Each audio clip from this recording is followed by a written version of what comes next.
Holidays. ఈరోజు గనుక మార్కెట్‌లో చూసుకున్నట్టయితే నెక్స్ట్ వీక్ మండే రోజు మార్కెట్ ఏ విధంగా ఉండబోతుందో ఇప్పుడు చూస్తున్నాం. చూడండి ఇక్కడ 26 నిఫ్టీ 50లో గనుక చూసుకున్నట్టయితే 30 మినిట్స్ టైమ్ ఫ్రేమ్‌లో 26,300 దగ్గర మంచి రెసిస్టెన్స్ జోన్ ఉంది. చూడొచ్చు మార్కెట్ ఇక్కడి వరకు కంటిన్యూయస్‌గా ఫాల్ అయ్యి మళ్ళీ ఇక్కడ ఒక రెసిస్టెన్స్‌ని తీసుకుంది కాబట్టి మళ్ళీ ఇక్కడి వరకొచ్చింది. సో, ఈ ఏరియాని ఒక సపోర్ట్ జోన్ లాగా గూడా మనం కన్సిడర్ చేయొచ్చు. వై? బికాజ్ ఇక్కడి నుంచి ఒకటేసారి బౌన్స్ బ్యాక్ అయింది. అదే విధంగా ఒకవేళ రేపు మార్కెట్ గనక మండే రోజు గనక మార్కెట్ ఈ ఏరియాలో 26,130 ఆ ఏరియా మధ్యలో ఓపెన్ అయ్యింది అనుకోండి. ఒకవేళ మనం ఇక్కడ వరకు 26,000 వరకు ఎక్స్‌పెక్ట్ చేయొచ్చు. ఒకవేళ లేదు ఇదే విధంగా 26,200 దగ్గర గనుక ఓపెన్ అయ్యి పై సైడ్ మూవ్‌మెంట్ వస్తే ఇక్కడ వరకి ఒకవేళ అది బ్రేక్‌ఔట్ ఇచ్చే ఛాన్సెస్ అయితే లేదు. ఎందుకంటే ఇది ఆల్ టైమ్ హైలో ఉంది కాబట్టి బ్రేక్‌ఔట్ ఇచ్చే ఛాన్సెస్ చాలా తక్కువ.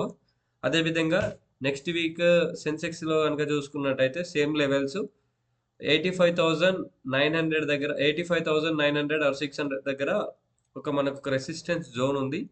ఒకవేళ ఇక్కడ గ్యాప్ అప్‌లో ఓపెన్ అయింది అనుకుంటే మాక్సిమం అక్కడ కన్సాలిడేషనే ఉంటుంది. ఒకవేళ 86,000 లెవెల్‌ని గనక కింది సైడ్ బ్రేక్‌ఔట్ ఇస్తే మనం 85,600 వరకు మార్కెట్ ఫాల్‌ని ఎక్స్‌పెక్ట్ చేయొచ్చు. ఒకవేళ ఆ విధంగా కాకుండా డైరెక్ట్ గ్యాప్ డౌన్ 85,500 బిలో గనుక ఓపెన్ అయితే మార్కెట్‌ని 85,200 వరకు ఫాల్ కావడం మనం గమనించొచ్చు.